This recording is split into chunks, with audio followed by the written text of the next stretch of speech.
వి gold trusted gold buyers. మీరు తాకట్టు పెట్టిన బంగారాన్ని విడిపించి ఈ రోజు ఉన్న మార్కెట్ ధరకు కొనబడును.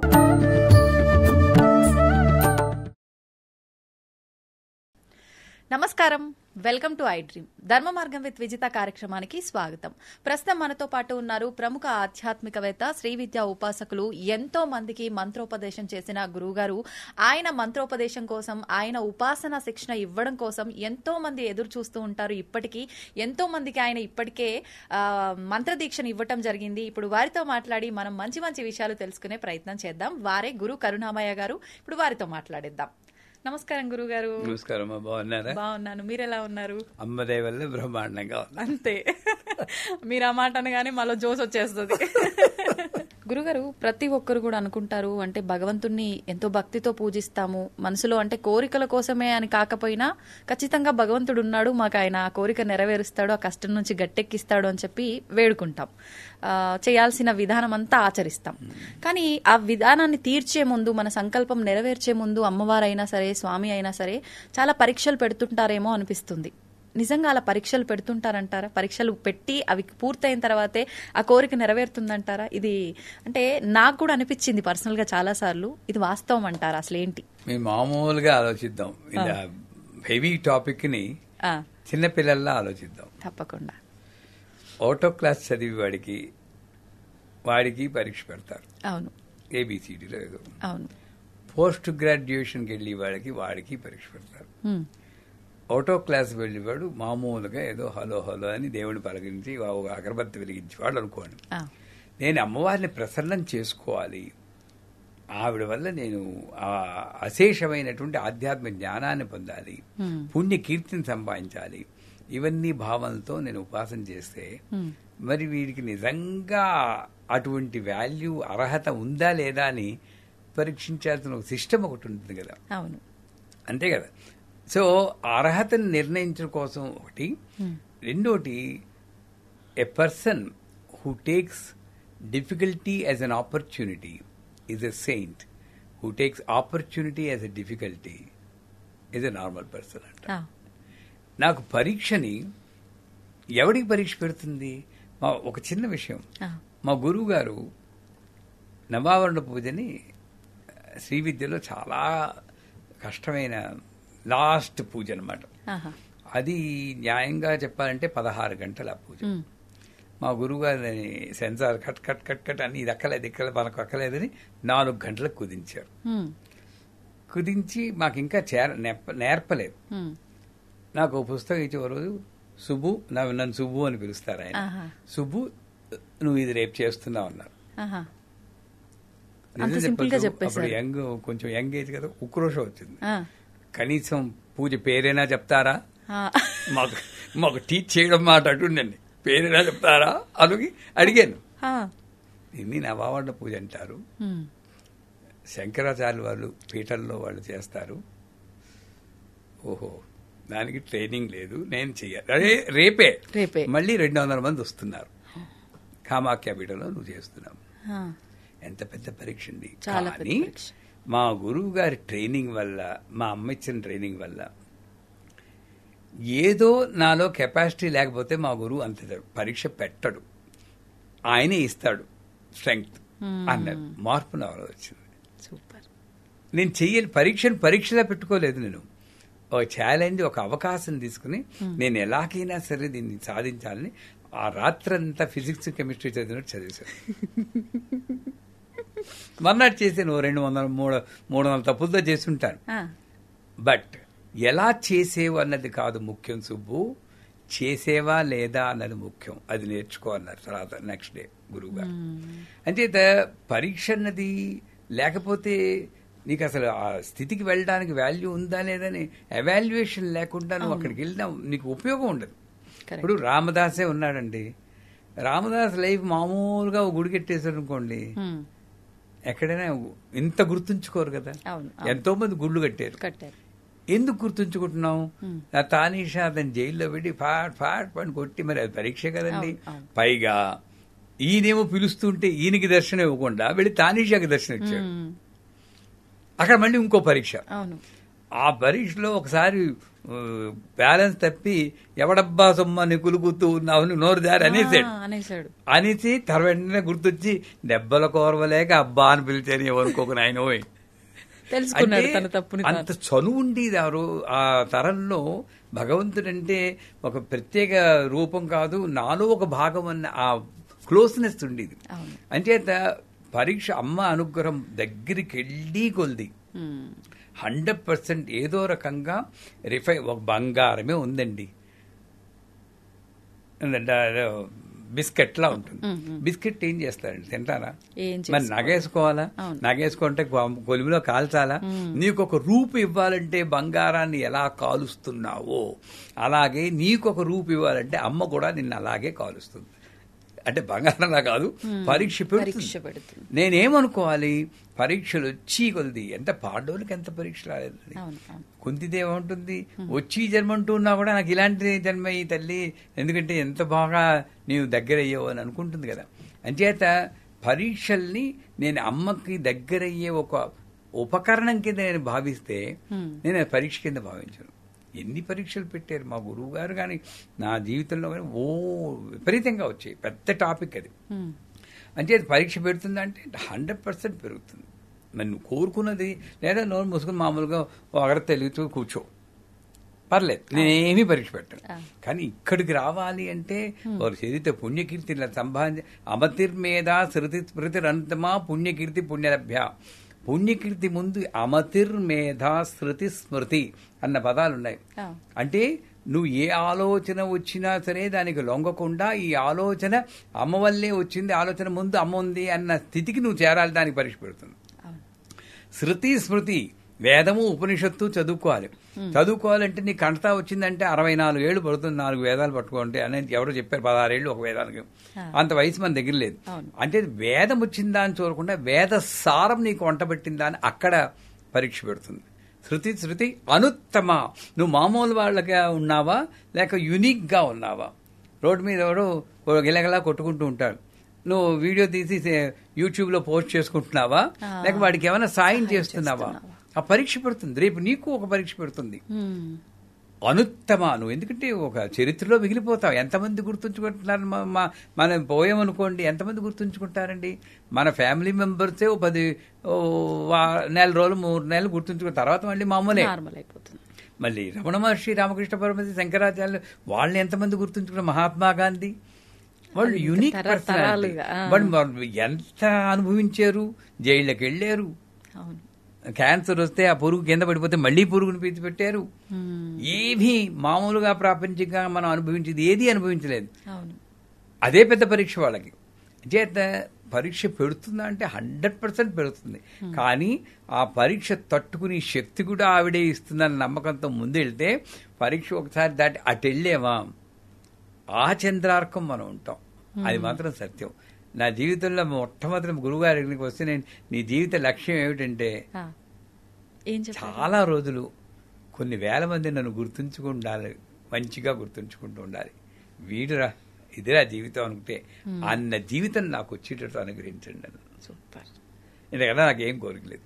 కానీ చాలా తక్కువ ఆలోచిస్తారు ఇలా కదా గురుగారు? అంటే గురువు ఇచ్చిన అనుగ్రహం అదృష్టం అనుకోండి. అలా అదే, అంతకన్నా లేదు నాకు ఏమి. ఇప్పుడు కూడా అంతే.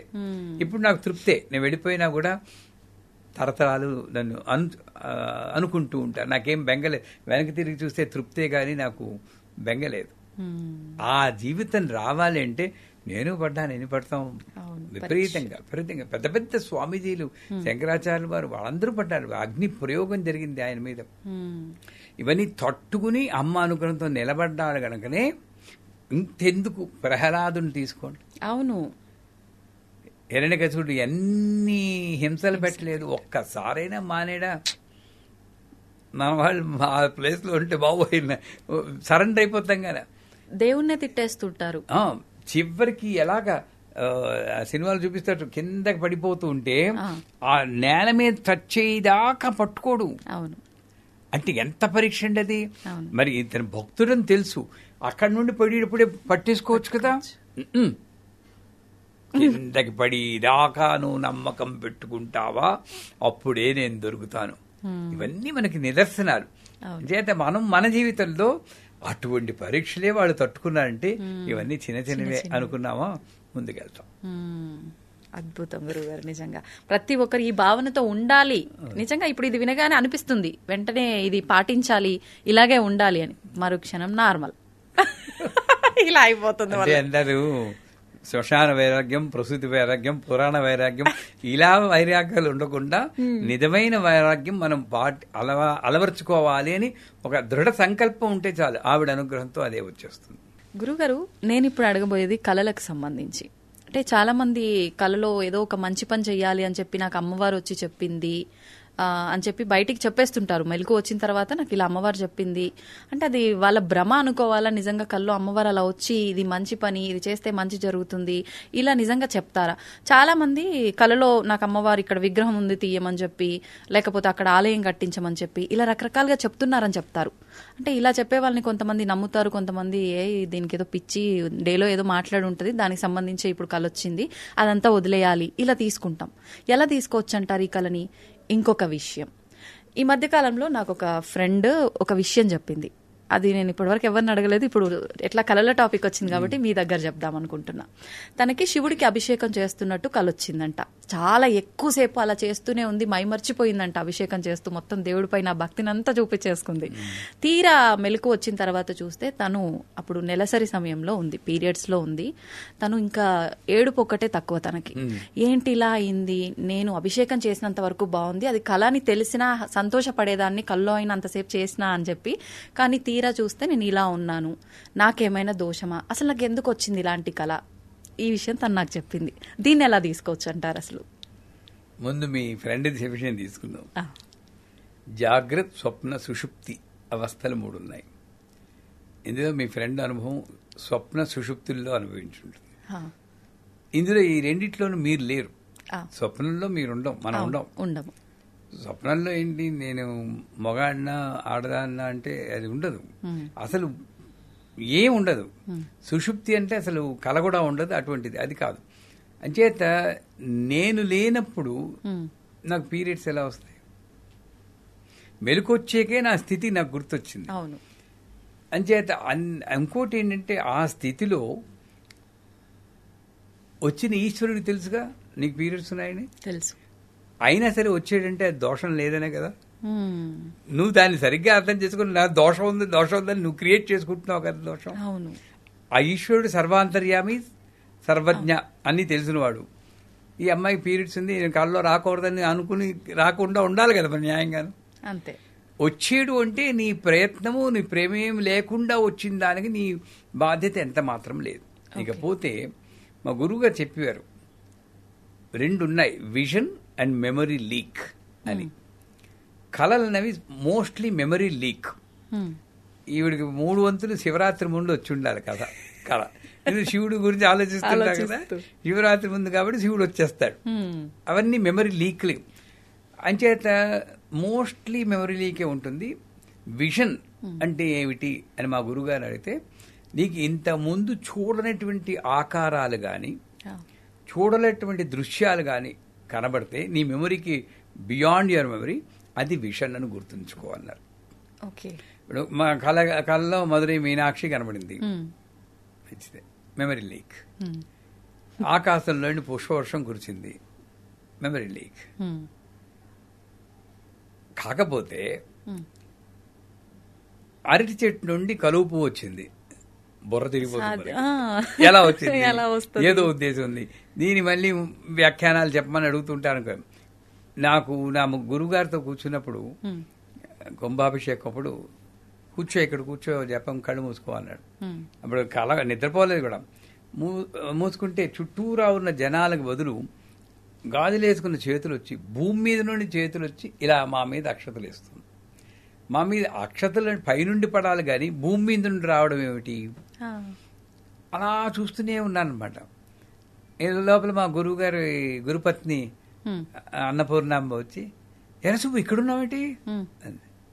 ఇక్కడే ఉన్నాను, గురువుగారి పక్కన కూర్చున్నాను. లేదు, ఇక్కడ ఉంటుంటే సహస్రాష్ట్ర దగ్గర కూర్చుని నువ్వు లలిత సహస్రం చదువుతున్నా, నేను వినొచ్చాను. అంటే ఏమిటి? ఆ టైంలో శరీరానికి అతీతమైన అనుభవం కలిగింది. నేను ఇలా చూస్తున్నాను, నేను ఇక్కడే ఉంటే గురువుగారు నా వైపు చూసి నవ్వుతున్నారు. అది అనుభవం, అది విషన్ అని చెప్పి. కాకపోతే మరి కల్లో అమ్మవారు కనబడి చేయమంది, అది చేయమంది అనుకుంటే ఓ పాజిటివ్గా తీసుకుని మెమరీ లీక్ అయినా కూడా మంచే కదా, చేస్తే పోయింది కదా, అది మెమరీ విజన్ అనుకుని నాకు అమ్మవారు గుడి కట్టించమంటే శక్తి ఉంటే గుడి కట్టిస్తే మన జీవితం బాగుపడుతుంది, 10 మందికి బాగుంటుంది. అదే ఎవరినో పొడి చేసినట్టు ఒక కళ వస్తుంది అనుకోండి, అది నేను మెమరీ లీక్ అనుకోవాలి. ఎవరి మీద నాకు కోపం ఉంది, అది దానికి మేనిఫెస్ట్ అయిపోయి పొడిచినట్టు అస్సలు పట్టించుకోకూడదు అనాలి. ఆ మెమరీ లేకని విజన్ కింద తీసుకోవాలి. దీన్నేమో అందుకే పీడకల్లని అందరూ అందరి దగ్గరికి వెళ్తూ ఉంటారు. స్వామి నాకు, మీకు కూడా చూడండి, ఒకప్పుడు దొంగాడెవడో ఇంట్లోకి వచ్చినట్టు మన అరవాలనిపిస్తుంది, నోరు రాదు, అరుస్తున్నాం అనుకుంటాం. అవునా కాదా? అంటే ఏంటి, మీ మెంటల్ స్టేట్ ని బట్టి ఆ కళ వస్తుంటుంది. పీడకలు ఇవన్నీ వచ్చినప్పుడు చాలాసార్లు చచ్చిపోయినట్టు వస్తుంది, మనమే చచ్చిపోయినట్టు వస్తుంది, లేదా గొప్ప కష్టం వస్తున్నట్టు, బస్సు కింద పడిపోయినట్టు కూడా వస్తుంది. ఇలాంటి పీడకలు నిజంగా మా గురువుగా చెప్తాను ఏమిటంటే, నిజంగా నువ్వు అనుభవించాల్సింది రాసి పెట్టున్నా నీ ఉపాసన వల్ల కలలో అనుభవించినట్టు చేసింది, అక్కడికి తొలగిపోయింది. ఇంకా అందుకే షిరిడి సాయి చరిత్రలో కూడా కలలో టీబీ వస్తుంది వాడికని ఒక చోట చెప్తారు. అంటే టీబీ అనుభవించాలి, నిజంగా అనుభవిస్తే సంవత్సరాల తరబడి దగ్గుకుంటూ కూర్చోవాలి. అలా కాకుండా వాడి నమ్మకం వల్ల, ఉపాసన వల్ల నిద్దట్లో కర్మ పూర్తిగా తీసేయలేడు, నిద్దట్లో. అంచేత వచ్చి పీడకలన్నీ కూడా నా యొక్క కర్మ విశేషం చేత నిద్దట్లో అనుభవించేది, థ్యాంక్ యూ అని అనుకుంటే గొడవ లేదు. దీన్ని పట్టుకెళ్ళి మళ్ళీ ఎవరి దగ్గరకు వెళ్ళిపోయి ఇది వచ్చిందంటే అగో పలానా హోమం చేసే అంటారు వాళ్ళు, డబ్బు ఖర్చు అవుతుంది. ఇవన్నీ అనవసరం నా దృష్టిలో. ఏదైనా సరే అమ్మవారు లేలేనండి, మంచి వచ్చినా చెడు వచ్చినా అమ్మవారు. మంచి చెడు లేదు, ధర్మాధర్మ వివిధిత. మంచి కళ వచ్చింది, విదిత గారికి పట్టు చీర కొనివ్వండి అని వచ్చింది అనుకోండి, కొనిస్తే పోవాలే, మంచిదే చేస్తున్నారు కదా గురుగారు అయితే. అంతేగాని దాన్ని మళ్ళీ విశ్లేషణ చేసుకోవడం ఎందుకు? అవును. అదే ఒక పీడకలో చెడ్డకలో వచ్చింది అనుకోండి, అవి అవన్నీ లీక్లే, మెమరీ లీక్, ఏం పట్టించుకోకలేదు. ఎప్పుడో నిజంగా జరగాల్సింది నా అదృష్టం బాగుంది, కల్లో అయిపోయింది, నిజంగా అయిపోతే ఎంత ఘోరంగా ఉండని అమ్మవారికి థ్యాంక్స్ చెప్పుకోవాలి. పీడకలకి అమ్మవారికి థ్యాంక్స్ చెప్పుకోవాలి. అది కరెక్ట్ అయినటువంటి పద్ధతి.